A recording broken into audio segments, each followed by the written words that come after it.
He was just a kid from Chicago who dreamed of playing at the highest level. Little did Michael Jordan know that his path would change not only basketball, but the entire culture around him. In 1984, Nike offered him an endorsement deal, but it wasn't just a deal. It was a gamble on a dream that seemed crazy. The first Air Jordans violated NBA rules. They were banned from games, and Michael received fines for wearing them on the court. But he didn't back down. This pair was a challenge to the system, a challenge to customs and fears. Air Jordans became a symbol of rebellion, style, and the desire to be the best. Part 1. The beginning of a legend, more than just sneakers. He was just a kid from Chicago who loved to play basketball. Little did Michael Jordan know that his life would soon be turned upside down. But even he couldn't have imagined that a pair of ordinary sneakers would become a symbol of rebellion and culture that would change the world. 1984. Michael is just starting his professional career in the NBA. He is a rookie who must prove to everyone that he deserves a place among the stars. At the same time, Nike, a company that was not yet a giant of the sports industry, is looking for a way to break through to the top. They offered Michael a unique contract to create his own line of sneakers that would bear his name. It was a real revolution because brands had never treated players this way before. But it wasn't that simple. The first Air Jordan model had a color and design that did not comply with official NBA rules. The basketball league banned them, and Michael received fines every time he stepped out on the court in these sneakers.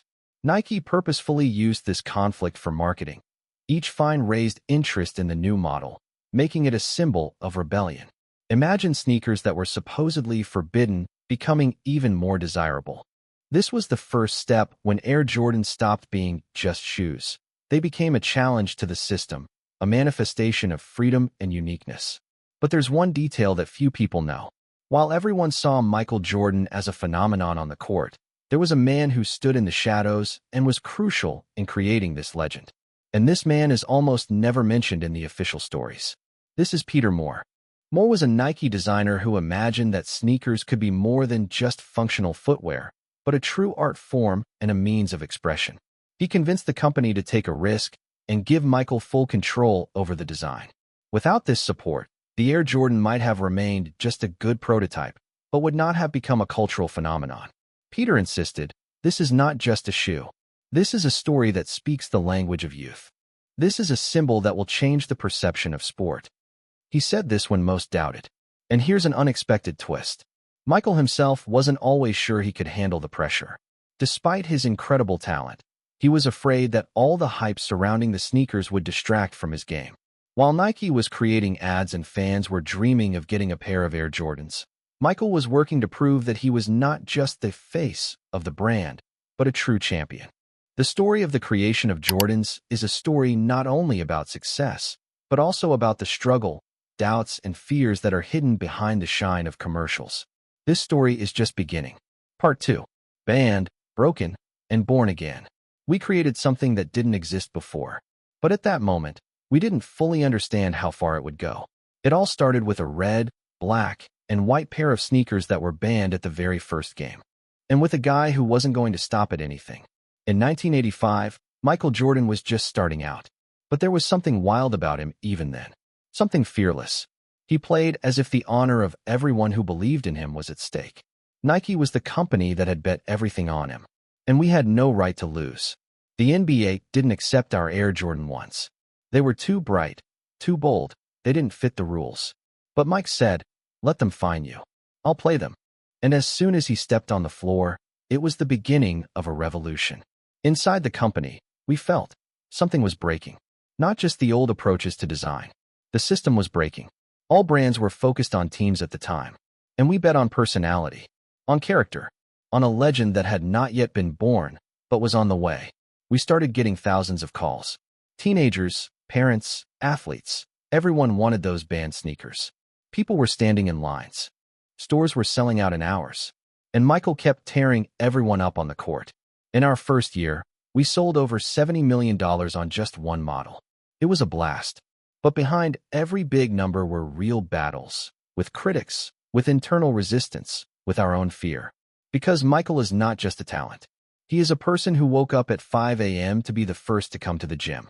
He is a player who did not sleep at night after a defeat. He could laugh at press conferences, but inside him there was a fire that no one could put out, not even himself. We remember the moment he broke his leg. 1985-86 season. Cracked foot. Missed 64 games. Nike panicked. Doctors say, "You can't come back." Michael says, "I'll come back." And he returned. Without permission. Without restrictions. Of his own free will. And when we asked, "Why?" he replied, "Because I am not for the bench." Then we realized, we are not just building a brand. We are building a language for those who do not accept the rules. We are creating a symbol for everyone who has ever felt that the world is saying no to them. And they said yes. But then came 1993, and everything fell apart. Michael Jordan, two-time MVP. 3 championships in a row. The pinnacle. And retirement. It was a blow that no one expected. 2 months before the start of the season, he gathered the press and said, "I'm leaving." His father was killed. Brutally. On a track in North Carolina. And the whole world suddenly became empty. We didn't lose an athlete. We lost a son, a warrior, a leader. He didn't just leave the game. He ran away. To baseball. To the quiet game his father once loved. He was ridiculed, criticized. But Mike didn't play for the press. He was looking for himself. And we had no right to stop him. The Jordan brand was hanging in the air. Everything was built on its presence. And now we were on the verge of extinction. And then, unexpectedly, after 17 months of silence, we received 2 words. "I'm back." Facts. A simple piece of paper. 2 phrases that turned the season around. He's back. In the form of 23. In his own rhythm. In his own rules. And here was born the Jordan 11. The legendary patent leather, which broke all the canons. Patent leather. White and black glitter. It was forbidden to launch. The designers argued. But we said, these will be shoes for a king. And Michael did the rest. 72 wins in a season. A championship. A comeback. Payback. And a new beginning. We've seen legends born. But more importantly, we've seen them fall and rise again. Because Michael Jordan is not a superhero. He's a man who chose not comfort, but the path through pain every time. He could have run away, but he came back to fight every time. That's what the Jordan brand is all about. We didn't just make shoes. We made stories. And every pair is a story of strength, of falling, of struggle, and of choosing to be better, no matter what. And if you've ever felt like the whole world was against you, know that you're not alone.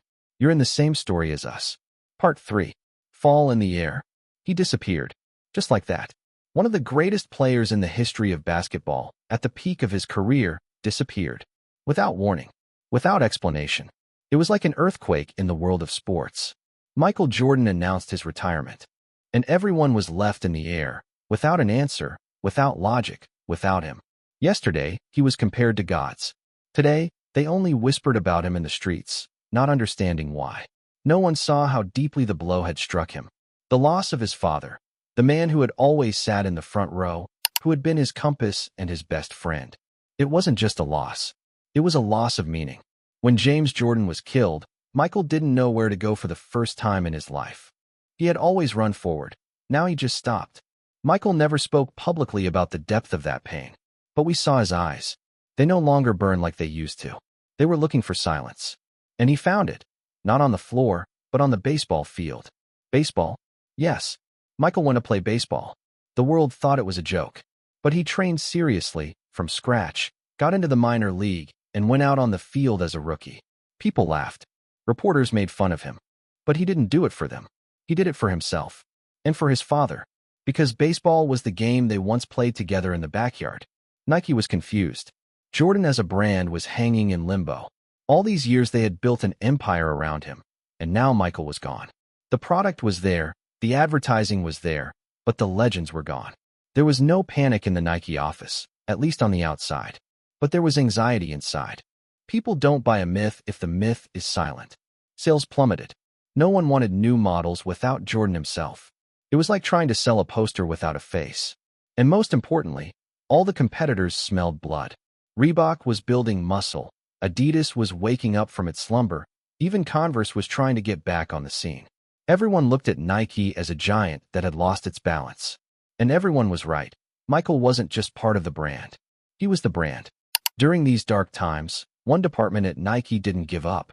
It was a small group of designers and marketers who believed Jordan would come back.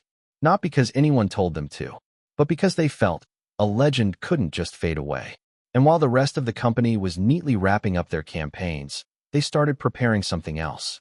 They were developing a new concept, without pathos, without unnecessary noise. Just in silence. They believed Michael would have his say again. And when that happened, they would be ready. Meanwhile, Michael kept playing baseball. And he kept losing. Again, and again, and again.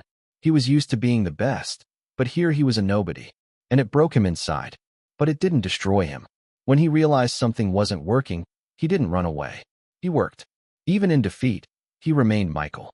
Every day he practiced, hit the ball, ran the bases, learned the moves. He studied the game from the inside, like a student, not like a star. And one morning, everything changed. He was sitting in the locker room, looking at his glove, and he just said, "I'm coming back." 2 words. No press conferences. No music. No drama. Just the facts. On one sheet of paper. "I'm back." These 2 words have become perhaps the most famous sports message in history. And here he is again on the court, in a new form, but with the same thirst. Everyone was watching. Can he still do it? Does he still have it? And Michael answered, not with words, but with movements. He did not return as he was. He was deeper, darker, calmer, but more precise. He no longer played to prove something to anyone. He simply knew who he was. And then came the moment when a new pair of Jordan's eyes appeared on his feet. Patent leather, black and white glitter. It wasn't just a model, it was a manifesto. They were created when Michael was in the shadows. And now they were coming out with him. The Jordan 11 became the best-selling sneaker of the season. People were lining up. They didn't just want shoes, they wanted a piece of history. Stories of falling. And of coming back. We understood. The Jordan brand is not about continuous takeoff. It is about the strength to come back when everything is destroyed. It is about the depth of defeat and the greatness of turning pain into strength. And from that moment on, Jordan ceased to be Michael Jordan's brand. He became the brand of everyone who fell, got up, and moved on. Part 4, Legacy. We all remember the moment Michael returned. Not just to the floor, but into the consciousness of an entire generation, into the very heart of culture. He didn't say much, just 2 words, "I'm back." And that was enough to make the world hold its breath. But behind that simple sentence were years of doubt, pain, searching for itself, and a brand that was no longer just a brand. It had become a symbol. In 1995, when Jordan stepped out again in a Bulls jersey, it wasn't just the fans who were watching him. The entire industry was watching. Because Jordan was no longer just an athlete. He was an icon, reborn before our eyes. And with this return came a new stage. The Air Jordan 11, the same one he wore in the playoffs. Patent leather, glossy surface, a design that initially caused misunderstanding. Nike told him, "That's too bold, Mike. They're almost patent leather shoes."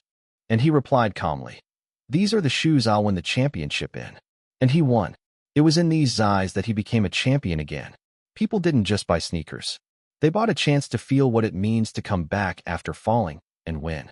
But at this very moment, something more interesting than just another championship was happening. Jordan began to become a state within a state. Yes, Nike owned the rights to the brand. But the brand itself began to live a separate life. With its own style, voice, values. With a team of designers, strategists, managers who worked only for it. With young athletes who no longer dreamed of becoming Michael. They dreamed of being part of the Jordan brand. It was a different level of influence. A kid on the street might not even know who MJ was, but they definitely wanted to wear Jordans. The brand began to transcend the boundaries of sports. It became part of rap culture, part of fashion, part of protest, part of the narrative of how a black kid from nothing could become something larger than life. In 1997, Nike took an unprecedented step. It spun off Jordan as a separate sub-brand company, Jordan Brand. It had its own president, its own budget, its own strategy, and its own future, which no longer depended on whether Mike would ever step on the court again. It was a revolution. Yes, athletes had already advertised something before him, but no one had ever created a real brand around a personality that would live and develop on its own. Jordan was the first. And here the most interesting thing began. Michael was no longer playing, but Jordan Brand was growing. Young talents dreamed of signing with him. In 2003, LeBron James, a boy from Ohio, decides, I want to be Nike, but I want to know that one day I will be like Jordan. He is offered a record sum, but the comparisons with Michael do not lag behind for a second. Others appear, Melo, Wade, Westbrook, and they no longer just wear sneakers. They are the new face of the Jordan philosophy. The philosophy of surpass yourself, even when everyone is applauding. But at the same time, the shadow was growing. Fakes were appearing. Lines in front of stores. Fights over releases. People were stealing and even killing for pairs of sneakers. It was a different level of obsession. Jordan Brand had to change its policy. More drops, better security, inclusivity. They understood, these are not just sneakers. This is a social phenomenon, and you have to be careful with this phenomenon. And there were times when even Michael said, this isn't mine anymore. This is something more. He saw millions of young people who had never seen him stay up all night to buy his name. It was a fame that went beyond logic. And then, The Last Dance. A documentary that during the pandemic showed everyone what Jordan really is. Not just charisma, not just fame. It's darkness, ambition, and almost fanatical need to win. And people weren't scared. They fell in love even more. Jordan's sales skyrocketed after the series. The younger generation saw, not everything was clean, not everything was easy. But every pair of sneakers is not just fashion. It's pressure, responsibility, your inner struggle. And today, when Michael is already over 60, he no longer plays. He hardly gives interviews. But he is somewhere out there, in the shadows. And he watches how his name still sounds in videos, how children still dream of new releases, how athletes still set him as their benchmark. Jordan Brand is no longer a company. It is a code. And this code cannot be broken. You can love Jordan. You can hate him. But one thing is certain. He left behind more than just a legacy. He left behind an empire built on a leap that seemed impossible. And everyone who strives to achieve more today, in business, sports, or the arts, carries one simple idea deep down. That if Michael could do it, then so can I.